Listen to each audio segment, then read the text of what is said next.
Hello everybody, my name is LattMackey and this is Ninja Spirit on the TurboGrafx 16.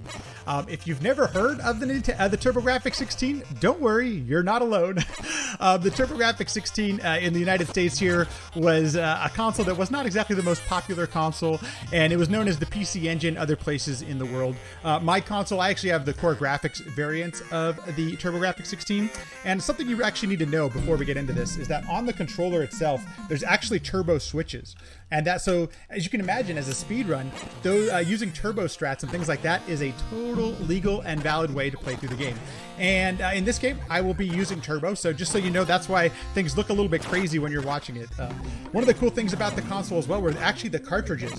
So they weren't like traditional. This console came out. This game is from 1990, so it's around like the Nintendo Genesis, almost the Super Nintendo era, and it had these cool. These are like credit card shaped cards, and this is actually the artwork from the game for Ninja Spirit, which they actually did some really nice artwork on the game, so I thought I might show it off there. It's pretty cool to see. And I really want to, this is probably one of the best Ninja games on the console, but it has some really convoluted, crazy, and doesn't make any sort of sense backstory, but I thought I would share it with you. And this is from the instruction manual, so this is what you get. Follow the path of the ninja. Right before your eyes, your father was murdered. Now, raised in the ways of the ninja, you seek revenge. But who is the half-man, half-beast who attacked your father during the night? You only know that it is another ninja. There is no time for grief. Go now! Follow the path of the ninja! And with that, we're going to play some Ninja Spirit here on the TurboGrafx 16. Here we go. I'm going to count it down and we'll start the timer. 3, 2, 1, and go. So this game has a lot of interesting mechanics for a ninja game. You're going to be noticing that I'm going to be jumping a lot, but it's a little bit slower to jump than it actually is to just walk and move to the right. So this game happens really fast. If we're lucky, we're going to finish this game under 12 minutes. So there's not a whole lot of time to explain everything that's going on, but there are a bunch of different weapons that you get to use as a ninja, which, as you know, is awesome that you get to play as different weapons, play with different weapons. I'm going to be using the grenade exclusive. Oh my gosh. Okay, we're going to let that guy go then. That was supposed to be a power-up that I was supposed to grab, and I know exactly where we can get a backup one. But the grenade in this game is extremely overpowering. So I use it a lot. The one drawback to using the grenade is that it does create some lag because it's putting more sprites on the screen. As you can imagine, for any game that's kind of like this, the more sprites you have on stream, the more laggier the game gets. So we don't want that to actually happen. So we're going to do some... Here we go. Okay, cool. So I can pick up these things called spirits. You'll notice that there's like a guy behind me now, and he does exactly what I do, which is awesome, especially as a ninja.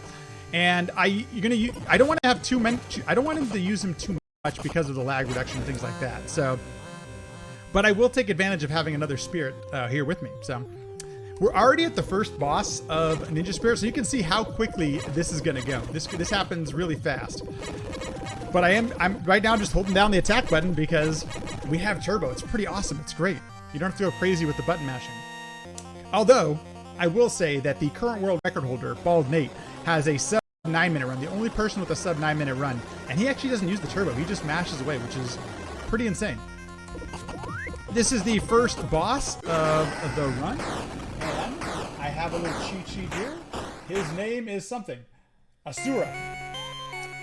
I think it's Japanese, and my pronunciation is probably awful, but that is the name of that first boss that you just saw. This stage is actually really straightforward. Literally all we're going to do is hold right in the stage, and we're going to jump a few times. So, Mod, if we've got anything donation-wise or incentive-wise, this would be a great time to let people know. Sure thing. We have teamed up with the runners of ESA Together to bring you some fabulous upcoming incentives. Maybe you want to name a character. Or how about seeing some hard modes or bonus runs? Check out our list of bid wars and incentives on the website when you donate. It's just right beside the window where you put your donation comment. So just check out the list, pick whatever you want. Maybe something from our well, not directly upcoming run, but for Quest of Glory, you can choose the class, you can name the character, and you can decide whether to save or kill the gravedigger. So really many decisions to be made, all possible with your donations. So on the casual playthrough of this game, some of these bosses can actually be challenging, but the speed strats are just so ridiculously overpowered powered with their grenades that they honestly don't even look like that was a boss. That was the 2-axed org, and I kid you not, that was a boss fight. If for some reason you don't destroy him in that first cycle, the boss becomes super challenging and real. I think can destroy you in like one hit. So it's kind of nice that we have a good, very consistent speed strat that works there. That little guy with the sword, he's a DeVito. It's actually what I think the enemy's name is called, is actually called a DeVito. And it is a run killer for sure. You'll see it a little bit later on in the run as well, featured as a boss fight. So you do get, in the instruction manual, this little shield that you have right now says it makes you invincible. Total and flat out lies. If you notice, I still just got hit when I had that invincibility shield. I don't know why you would claim and be so cruel to a player as to say that the shield helps you with invincibility, but you know what? That's what the game claims, and I guess it has a crude sense of humor. So there is a little trigger at the end of every level that removes all of the enemies off the screen, and so the whole goal is to try to reach that so you can clear the screen for the boss. This guy is named Hanzo the Fiend, and he's kind of just as easy as all the other bosses. There's really only one boss. Actually, none of the bosses really. Oh, there's one boss that's really a challenge. The things that we have to worry about come up a little bit later on where we have some RNG. Like this is an RNG heavy level. You'll see me going a little bit crazy with the grenades here, and that's trying to create a little bit safer path for us so we don't die. The way that these guys spawn, complete RNG. They spawn differently every single time you play through the game. There are 2 different modes that you can actually play this game in. Actually, there's a few different modes, but there's an arcade mode, which is actually just one-hit deaths, and it's super challenging. And then there's this mode here, which is the PC Engine version, is actually what it's called. And you actually do get a little bit of health. That being said, even though you have health, like there are still many enemies in this game that kill you with one hit. So we're getting some really nice RNG here. So hope to keep this going. Oh, I ran into the sword. That was my fault. So another power up that you see me getting is a screen clear. And I actually mostly do that just to reduce the lag in the game. And it's helpful. It definitely does. So we're finally, there's a maximum of 3 spirits that you can have all at once. Ooh, that was a little bit scary. And that's not good. Okay, we have to be a little bit safe here. Oh, I hope I don't get killed here. It's gonna be very close. Anyway, so I'm gonna pick up my third. Oh, it didn't spirit spawn. I'm supposed to have a 3rd spirit at this point, but it didn't spawn. So this is the most RNG boss, and anything can kind of happen here. So we have to. Oh, we got him. Okay. Well, we got some very lucky RNG there, and we didn't get killed. So go team! Woohoo! This would be another great. Actually, you know what? Hang on a sec. There's something. So this is the first stage that we're actually just going to be jumping up, and it's a different way to approach the platforming in this game, as you probably already noticed. So a lot of times there are these enemies that you want to avoid as you're jumping up here, and the real trick here to do this stage as quickly as you possibly can is to take the correct height with your jump. There, you actually jump based on, and I did not on that time. You actually jump based on how long you hold the jump button for, and you want to get there. You want to keep those jumps as tight and as small as you possibly can, and that's the kite box. If we have any donations or anything like that, this will probably be the last opportunity to do so. So. Okay, so people, did you ever look at the awesome ESA 2016 shirt and think to yourself, dang, that's a really good design. Wish I could have one of my own. Well, now you can. Head on over to speedrunstore.com to browse through our various merchandise available. Those t-shirts are really, really comfortable. I own several of them myself, and they're just wonderful. So you really do want to have them. So this is where runs traditionally die in this game. The RNG is at an all-time maximum here throughout the game, and I am literally just trying to react to what I see on the screen. I need to get this. And so you're going to see me stop and do some things that I might not normally do in a PB attempt, a personal best attempt, but just so we can actually continue on with the run here in a marathon setting, I'm going to do some things that are a little bit out there. You'd want to reduce the lag as much as you can. You notice there's a lot of bullets and stuff like that on screen, and the way that we don't want to add to the sprites by launching so many grenades. Oh my gosh. Okay, so we're gonna. I'm gonna be trying to run to the. We're trying to trigger the event. We got there. Wow, that was really. It was very close. And then this is the easiest boss known to man. You thought the other bosses was easier. This one's, unfortunately, this is a DeVito that can't hit you. If you stand on this rock and shoot down, this DeVito will never hit you. the trade-off with that is that this boss fight lasts over 40 seconds regardless of what you do. There's absolutely nothing you can do to make this boss change the amount of time it's going to be wasted in your run. So, this is your time where if you've got some coffee, time maybe go refill it a little bit, get some extra, maybe, have a hot dog, do what you might. I hope everyone's having a good evening. I know in Europe and it's late at night, so thanks for staying up with us. If you're here in the States, hello, good evening, and thanks for joining us here on ESA. There's a really awesome marathon for a really good cause. I'm glad you could all join us here to make this thing happen. Okay, ladies and gentlemen, we were on the last stage, and as we just got through and got very lucky in that stage, this one is going to be just as challenging. The RNG is just as high as it is in the last stage. There are going to be these smoke things. See that thing right there? That can spawn anywhere, and I don't want to get hit by it. Sometimes it can instant kill you depending on where you are in its hitbox. Other times it'll just do a little bit of damage to me like it did that time. Okay, didn't get hit by there. Ooh, a little scary. And then we have the very exciting coming up. Oh, here it is.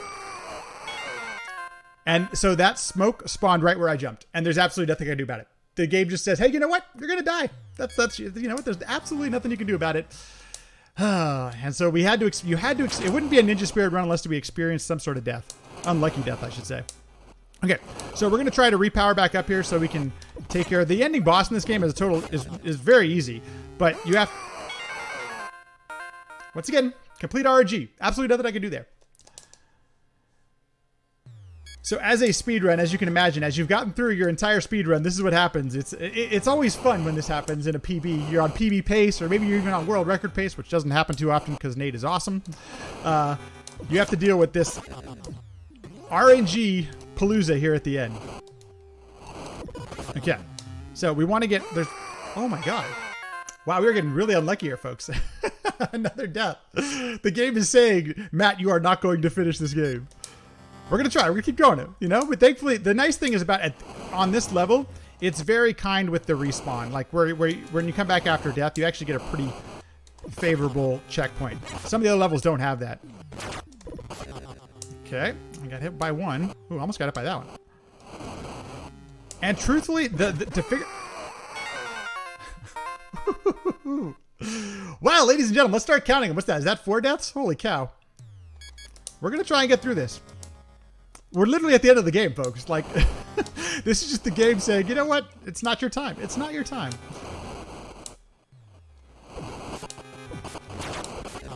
Okay, so we have to repower up. It's really challenging to beat the final boss if we don't have some sort of power up. The nice thing, if we can ever get to the boss, we will, are we going to continue here? Okay. Whew. Thankfully, there are unlimited continues, but hopefully we don't have to use them all. Here's where, it would be great if there was some sort of like glitch or clip that we could figure out where we could just warp to the last boss. Because this RNG stuff is so, it can be a bit challenging to say the least.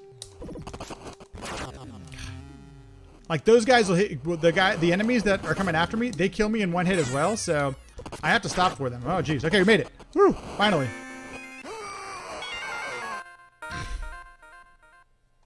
I totally got sniped.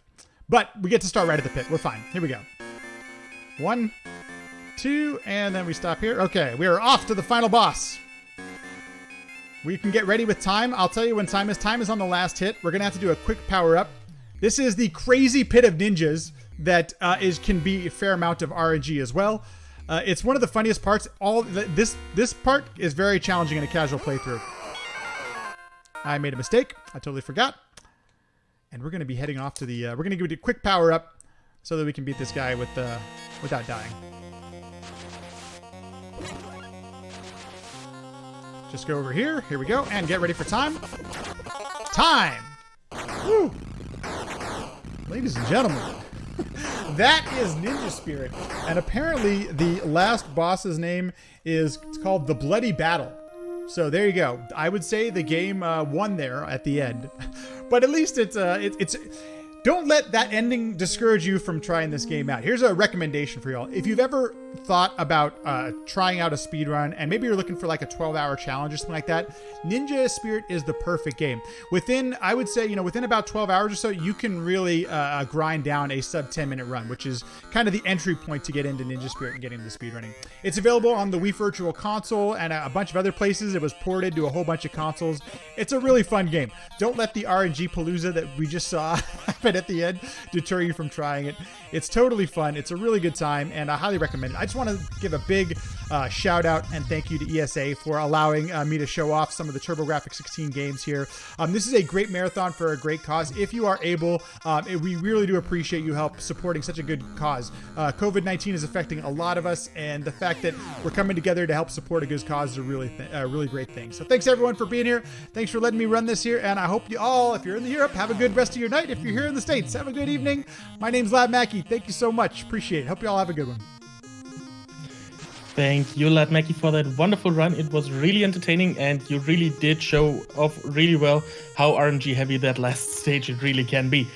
So next up we have Super Mario Bros. The Lost Levels, not the last levels, the Lost Levels, by good old Big John, and he will do the Wobless D4 Green Mario. I read here. Well, okay. Then we will have that after a very short intermission. Please stay tuned.